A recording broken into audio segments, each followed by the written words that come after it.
Nah, untuk yang terakhir ini menjadi penutup kita dalam 10 tulah Mesir. Kita akan melihat sebuah pola, terutama pola hati Firaun. Pola hati atau posisi hati Firaun. Ini 10 tulah Mesir, air menjadi darah, katak, nyamuk, lalat pikat, penyakit sampar, barah, hujan es, belalang, gelap gulita, dan anak sulung yang mati.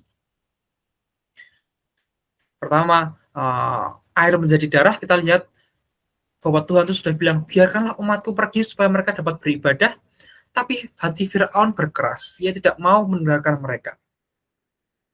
Kemudian kita kata, biarkanlah umatku pergi supaya mereka beribadah kepadaku. Tapi Firaun memanggil Musa, maka aku akan membiarkan bangsa itu pergi supaya mereka mempersembahkan korban kepada Tuhan. Tapi ketika Firaun melihat bahwa telah terasa kelegaan, dia tetap berkeras hati. Ya, oke. Kemudian yang nyamuk, ini juga para ahli-ahli ingin meniru nyamuk itu, tapi mereka tidak dapat, dan Firaun hatinya masih keras. Ketika dilalat pikat, biarkanlah umatku pergi supaya mereka beribadah kepadaku. Dan Firaun memanggil Musa dan Harun serta berkata, pergilah, persembahkanlah korban kepada Allahmu di negeri ini. Jadi boleh nih mempersembahkan korban kepada Allahmu, tapi di negeri ini. Tapi Musa berkata, nawar gitu kan. Kami harus pergi ke padang gurun 3 hari untuk mempersembahkan korban. Tapi lagi-lagi Firaun tetap berkeras hati. Tapi minimal setidaknya sudah ada lebih baik nih, bahwa boleh mempersembahkan korban tapi di negeri ini. Penyakit sampar pada ternak. Biar kalau umatku pergi supaya mereka beribadah kepadaku, tapi Firaun tetap berkeras hati. Barah sama juga. Tuhan mengeraskan hati Firaun. Hujan es. Biarkanlah umatku pergi supaya mereka beribadah kepadaku. Tapi Firaun menyatakan pengakuan gitu ya. Acknowledge itu mengakui bahwa aku telah berdosa sekali ini, Tuhan itu yang benar, tapi aku dan rakyatku lah yang bersalah. Maka aku akan membiarkan kamu pergi, tidak usah kamu tinggal lebih lama lagi. Tapi berkeraslah hati Firaun. Dan selanjutnya yang belalang. Biarkanlah umatku pergi supaya mereka beribadah kepadaku. Dan jawab Musa, semuanya harus pergi gitu ya. Orang-orang yang muda, laki, perempuan, kambing domba kami, dan lembu sapi kami. Tapi yang boleh pergi hanya laki-laki. Boleh pergi di luar negerinya, tapi hanya yang laki-laki. Dan kemudian yang di-17, ampunilah kiranya dosaku untuk sekali ini saja. Kemudian Tuhan mengeraskan hati Firaun. Di gelap gulita, Firaun memanggil Musa serta berkata, pergilah, beribadahlah kepada Tuhan, hanya kambing dombamu dan lembu sapimu harus ditinggalkan. Sebagaimana tadi kita sudah bilang, kita sudah baca. Juga anak-anakmu boleh turut beserta kamu. Di sini di ayat yang ke-26, ternak kami harus turut beserta kami. Dan ini yang diperjuangkan gitu ya, istilahnya di tulah yang ke-10. Tapi Tuhan mengeraskan hati Firaun. Dan yang kemudian anak sulung mati, Tuhan mengeraskan hati Firaun. Dan ini buat 2 minggu lagi ya. Bangunlah, keluarlah dari tengah-tengah bangsaku, baik kamu baik maupun orang Israel, pergilah beribadahlah kepada Tuhan seperti katamu itu. Ini full ini. Si Firaun itu mengatakan, pergilah, bangunlah gitu kan. Beribadahlah kepada Tuhan, bawalah juga kambing dombamu, lembu sapimu seperti katamu itu, tapi pergilah, tapi mohonkanlah berkat bagiku. Orang Mesir juga mendesak dengan keras kepada bangsa itu, menyuruh bangsa itu pergi dengan segera dari negeri itu. Dan orang Israel melakukan juga seperti kata Musa, mereka minta dari orang Mesir barang-barang emas dan perak serta kain-kain. Tuhan membuat orang Mesir bermurah hati terhadap bangsa itu sehingga memenuhi permintaan mereka, dan mereka pun merampasi orang Mesir itu. Jadi mereka seperti perampok. Tapi jujur, ini aku minta emas dan perakmu. Gitu. 10 tulah Mesir, biarkanlah umatku pergi supaya mereka beribadah kepadaku. Nah, inilah yang terjadi Ibu Bapak. Bayangkan itu begini, Tuhan itu kan sempurna, tapi manusia tidak sempurna. Dan segala sesuatu yang dilakukan Tuhan, itu pada dasarnya, itu haruslah mencapai kesempurnaan itu sendiri. Nah, buat apa Tuhan yang sudah sempurna melakukan aktivitas untuk hal yang tidak sempurna? Itu kan sia-sia. Itu fakta pertama. Yang kedua, Tuhan itu menciptakan manusia yang kita tidak sempurna. Kita melakukan aktivitas sebagai ciptaan yang tidak sempurna juga. Tapi Tuhan itu bela. Tuhan tuh membela kita manusia yang tidak sempurna itu. Lah buat apa? Jawabannya itu ini. Biarkanlah umatku itu pergi supaya mereka beribadah kepadaku. Mereka beribadah kepadaku itu berarti Tuhan tuh ingin bahwa setiap yang kita lakukan itu pada dasarnya mencapai kesempurnaan. Sebagaimana Bapakku sempurna adanya. Kan di Matius. Apapun yang Tuhan lakukan untuk umatnya, agar umatnya itu beribadah dan kembali kepadanya. Itulah yang menjadi poin besar pada hari ini juga. Salah satu poin besar, bahwa sebenarnya apapun yang kita lakukan, tadi juga saya sempat singgung di pengalaman yang transendental, itu kita dapat menemukan Tuhan. Apapun yang Tuhan lakukan untuk umatnya, sehingga kita tuh bisa kembali kepada Tuhan. Kita tidak lagi fokus pada yang lain, tapi hanya pada Tuhan. Nah, tapi ini Firaun berkeras hati, Tuhan mengeraskan hati Firaun. Kita lihat bahwa Firaun itu berulang kali itu mengeraskan hatinya sebenarnya. Tidak ada kehendak Tuhan dalam hal itu tuh, untuk kerasnya hati Firaun itu tidak ada. Maaf.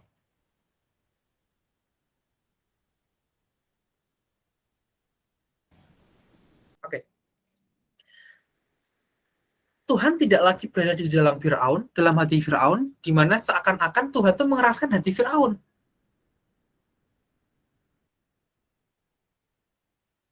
Gitu ya. Tuhan berulang kali mengeraskan hatinya, Firaun berulang kali mengeraskan hatinya, sehingga Tuhan itu tidak lagi berada dalam hati Firaun.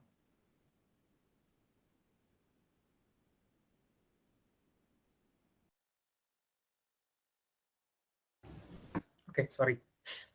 Gimana seakan-akan Tuhan itu mengeraskan hati Firaun, padahal tidak demikian.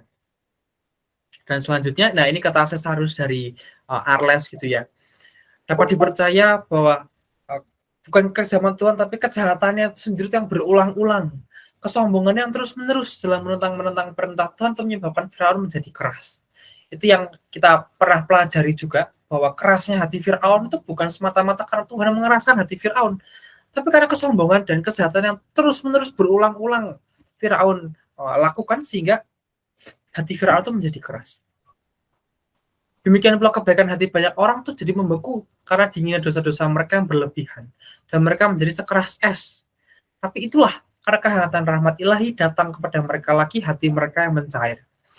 Jadi Firaun itu sampai pada kerasnya hati sedingin es, tapi tidak sampai pada pertobatan. Dan Caesarus dari Arles mengatakan bahwa pertobatanlah yang menjadikan hati kita tuh bisa menerima rahmat Tuhan lagi.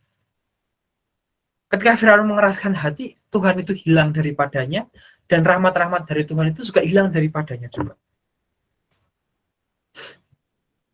Ini juga Firaun mengaku salah, memohon agar tulah itu berhenti, berjanji membiarkan bangsa Israel pergi, seolah-olah Firaun itu bertobat, tapi tidak demikian. Itu kan? Bentuk nyata hati yang sudah keras itu adalah pertobatan palsu. Ketika hati kita tuh sudah tidak lagi terbuka terhadap firman Allah, pertobatan kita tuh palsu.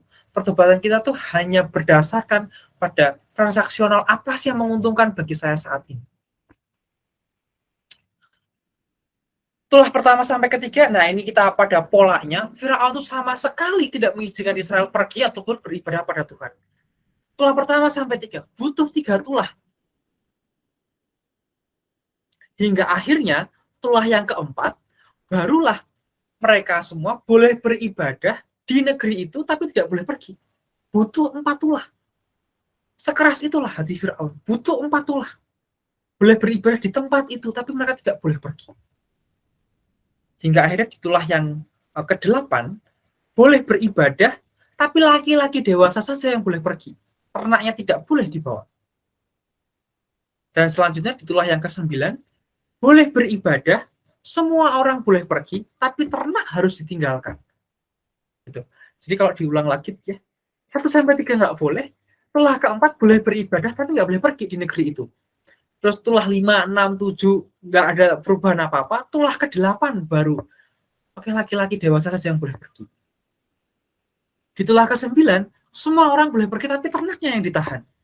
Dan butuh 10 tulah baru semuanya boleh beribadah, semua orang dan ternak boleh dibawa pergi. Dan Tuhan memberikan bonus harta benda orang Mesir, emas dan perak yang mereka bawa, walaupun ujung-ujungnya dipakai untuk menyembah berhala. Nah, dari pola ini apa sih sebenarnya kita kita bisa pelajari? Kok iya gitu loh, si Firaun tuh menahan-nahan bangsa Israel tuh sehingga dia tuh tidak pergi-pergi. Sebangsa Israel ataupun Musa sudah mengatakan, Tuhan, bebaskanlah kami Tuhan. Tapi Firaun selalu menahan, terus seolah-olah Tuhan tuh menahan. Jangan dulu, sabar. Apakah kita hanya diajarkan Tuhan untuk sabar dan semakin beriman kepadanya? Kok itu rasanya sangat sangat klasik sekali ya. Sabar saja Ibu Bapak, dan juga biar kita makin diberkati, makin beriman, diuji imannya gitu. Rasanya tidak hanya itu. Nah, Tuhan tuh menunda kepergian bangsa Israel agar semakin banyak yang bisa dibawa oleh mereka. Seperti ketapel gitu ya. Jadi makin lama yang dilempar tuh makin jauh. Jadi makin lama ditahan, yang dibawa tuh makin banyak. Seandainya yang pertama, kedua, ketiga, keempat gitu kan. Keempat terus sudah, itu mereka masih di situ aja, mereka nggak kemana-mana. Atau sampai yang ke-8 gitu ya. Sampai yang ke-8 mereka hanya boleh pergi yang laki-laki saja. Terus yang perempuan dan anak-anak gimana? Barulah yang 9 dan 10 semua yang boleh dibawa pergi ditambah dengan bonus. Nah itu loh. Yang penting itu bonusnya tuh, siapa tahu di ujung nanti itu ada bonus. Dan ini juga, berfirman Tuhan kepada Musa, Firaun tidak membiarkan kamu supaya mujizat-mujizat yang kubuat bertambah banyak di tanah Mesir. Ini adalah salah satu langkah cara Tuhan dalam mengenalkan dirinya kepada bangsanya. Nah,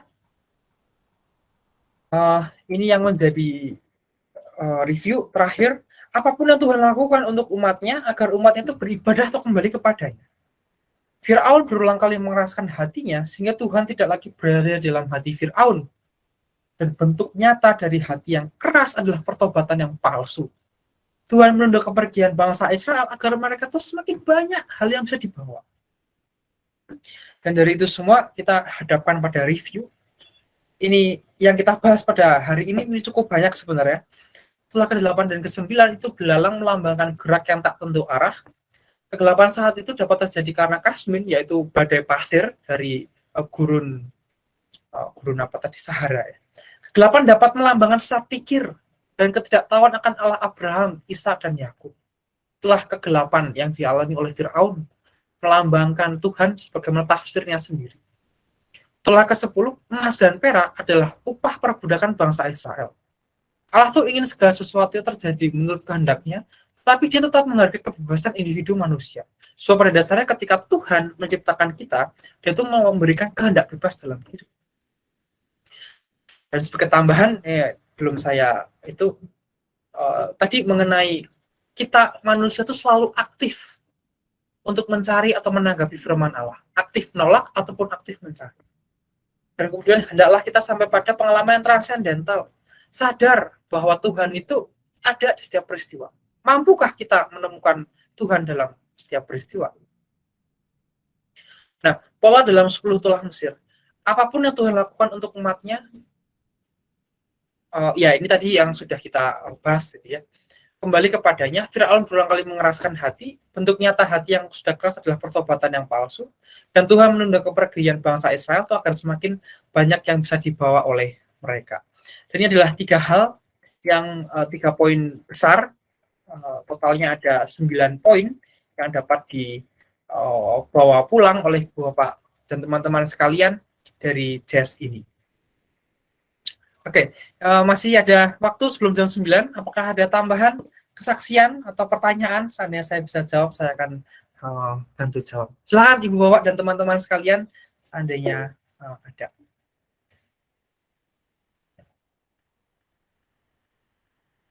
Mantap, Bang Ambo.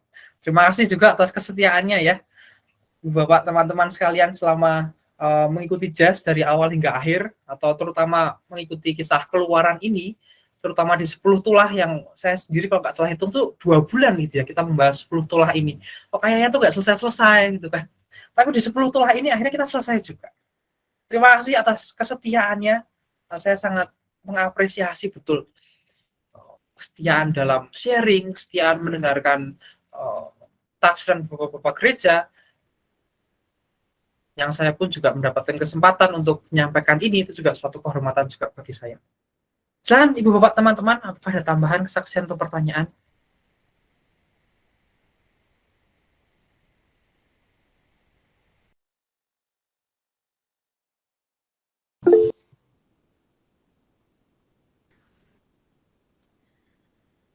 Uh, Ya, saya silakan Kak. boleh. Luar biasa emang ya kalau kita baca lagi kisah-kisah Musa dan Firaun ini, wah ini banyak sekali ya menggambarkan sebenarnya ya kisah ini sangat relate banget dengan kenyataan sekarang-sekarang ini ya. Itulah udah berdatangan segala macam udah apa namanya terjadi gitu ya. Kadang-kadang memang susah ya untuk setiap kita tuh sadar ya, itu tadi ya garis besarnya tadi dari tadi tuh berkali-kali kita harus pertama yang kita harus ada yang harus kita punya tuh kesadaran dulu gitu ya. Eh, apa nggak kapok-kapok gitu ya sampai 10 kali itulah walaupun kita tahu itu cara Tuhan juga gitu ya. Tapi kalau dipikir-pikir ulang gitu ya, mungkin kita refleksi dengan diri kita, hidup kita gitu ya. Em, kadang kadang bukan karena Tuhan mengeraskan hati kita, enggak, kita sendiri yang membuat kita tetap keras gitu ya. Mungkin ya karena masih ada dosa, kesombongan atau apa apapun lah ya gitu. Eh, yang membuat kita tuh kadang eh, kita nggak sadar gitu ya. Kita nggak sadar kalau sebenarnya kita tuh udah berdosa gitu ya, udah salah gitu. Nah, eh, pertanyaannya, nah ini nih. eh, kadang-kadang gitu saya ketemu dengan banyak orang, kadang orang sharing juga gitu ya. Nah, banyak hal problem-problem orang pun ya jadi kita mikir juga gitu, lihat kasusnya A B C dan lihat juga di tengah-tengah keluarga kita juga kadang-kadang ada orang yang susah banget untuk kalau kita berpikir kok kayaknya dia susah banget ya untuk eh, menerima pertobatan gitu ya. Dan kita sendiri pun memang memang harus terus melakukan pertobatan demi pertobatan ya. Maksudnya walaupun di level-level yang berbeda gitu ya. Karena pemahaman kita, pengenalan kita akan Tuhan pun berbeda-beda satu dengan yang lain. Tapi satu hal gini, kadang-kadang kita suka suka berpikir gini, mungkin ada teman atau saudara atau di sekitar kita gitu, yang kita rasa mereka butuh, kayaknya ini butuh pertobatan deh ini, karena ya itu tadi ya, eh, kenapa orang memiliki keras hati gitu ya. Nah, ya karena kejahatan yang berulang-ulang gitu. Dan kenapa dia jabur? Karena dia sombong gitu. Ya tadi tadi udah berkali-kali dikasih tahu ya, dosa itu kan menjauhkan kita dari rahmat Allah, kasih Allah dan bentuk pertentangan kita dengan Allah. Rasanya berat ya untuk kita selalu tidak setuju dengan Allah, bertentangan dengan Allah. Udah ikut Allah aja, ikut mengikuti Yesus aja itu pun kita udah dikasih PR sama Tuhan, pikul salib dan sangkal diri ya. Nah, eh, apalagi kita berani-beraninya kita menentang Allah, keputusan Allah atas atas hidup kita walaupun mungkin tadi ada juga tadi ada maksudnya walaupun tadi itu kita dikasih kehendak bebas gitu ya. Nah, ini salah satu menurut saya gini, kita memang Tuhan itu memang sangat baik ya, Almighty gitu. Terus kadang-kadang kita suka salah salah mengartikan atau kita salah berpikir, kita mikir ya kan kehendak bebas ya, bebas suka-suka gua dong mau milih apapun, iya memang, tapi kalau kita salah mengartikan kehendak bebas kita dengan melakukan hal-hal yang sesuka kita, kehendak kita yang kita rasa anggap benar, eh, padahal sebenarnya kita tahu Tuhan tuh nggak setuju dengan apa yang kita buat gitu.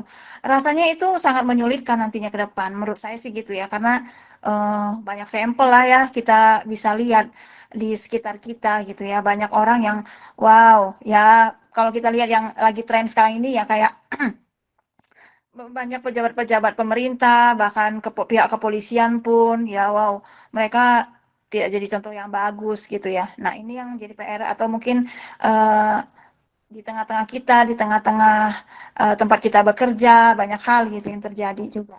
Nah, saya berpikirnya gitu. Bahkan mungkin di keluarga kita eh, juga sama, mungkin ya kok masih ada yang sangat berkeras hati padahal kita tahu dia butuh pertolongan, tapi dia kok nggak ya mau minta pertolongan, bahkan melakukan hal-hal yang eh, rasanya nggak pantas, rasanya nggak baik, padahal kita eh, rindu banget, pengen pengen bisa eh, apa ya namanya ya, pengen pengen pengen baik lah gitu adanya gitu ya, saling saling bantu, saling dukung, tapi rasa-rasanya kok kayaknya untuk beberapa orang itu memang agak susah ya, untuk beberapa orang tuh ya mungkin balik lagi karena eh,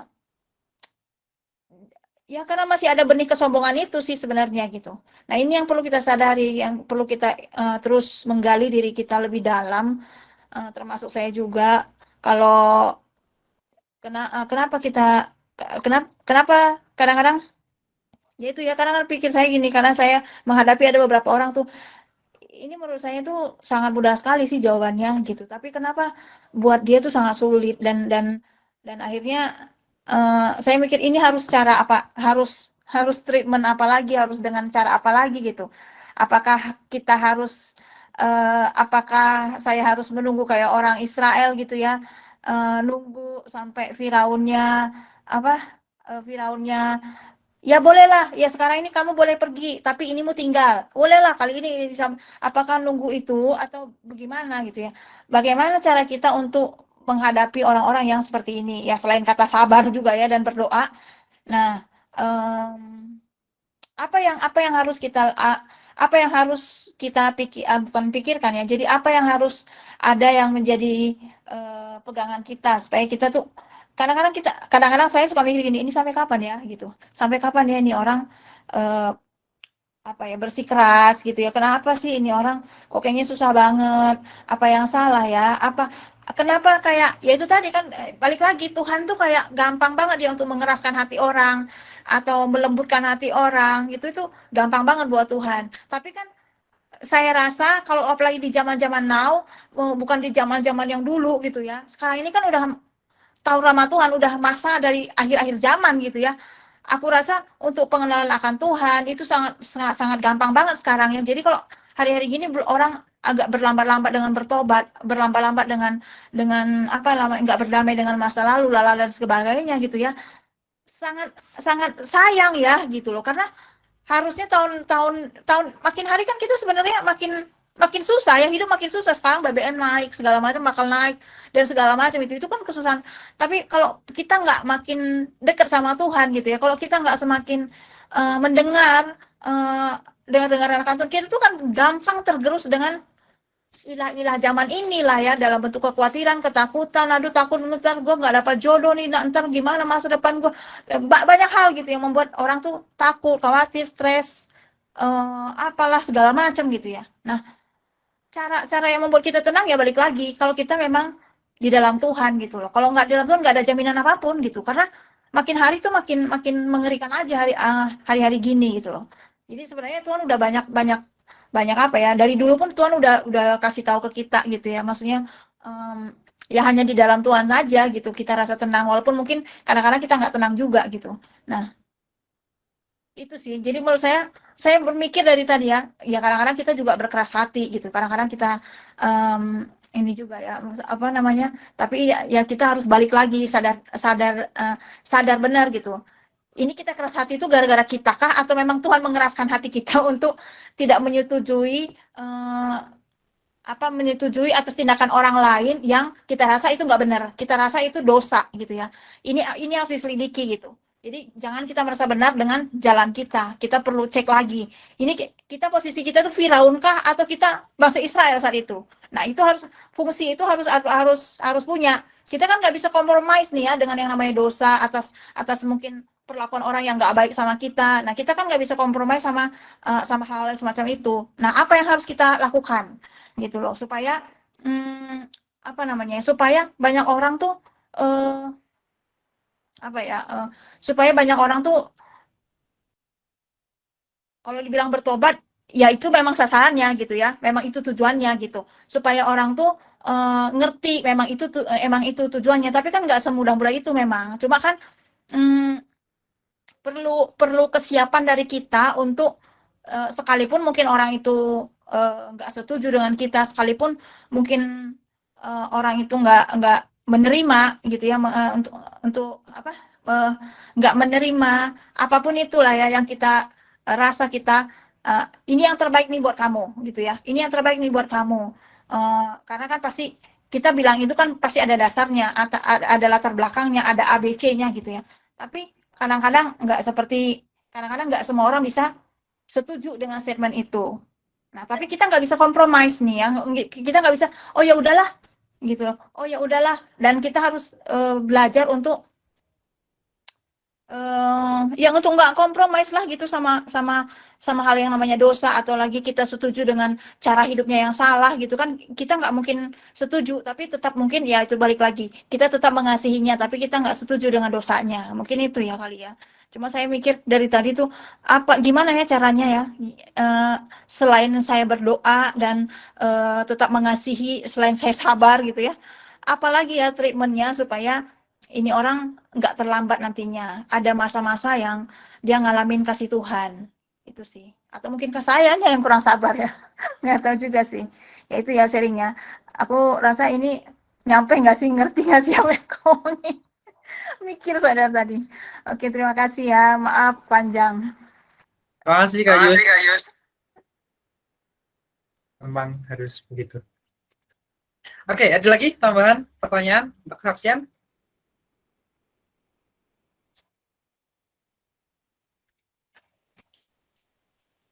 Saya tingkat tinggi ya. Kalau ada kesombongan, biasanya kalau orang sombong itu ada iri hatinya juga gitu ya. Dan demikian juga kalau iri hati ada kesombongannya juga. Itu ada di Just pertemuan keberapa itu ya? Pertemuan awal-awal gitu. Oke, kalau tidak ada, kita lanjut. Dukung kita, ini ada PDF materi Just Hope di Google Drive, ada YouTube juga, dan ada Instagram juga. Pengumuman, setiap Selasa, Rosario online, kemudian Sabtu 17 September, Miracle Room di rumah-rumah, Kamis 22 September, Persekutuan Doa online, Kamis 29 Desember, jadi 2 minggu lagi. Ini Just online ini.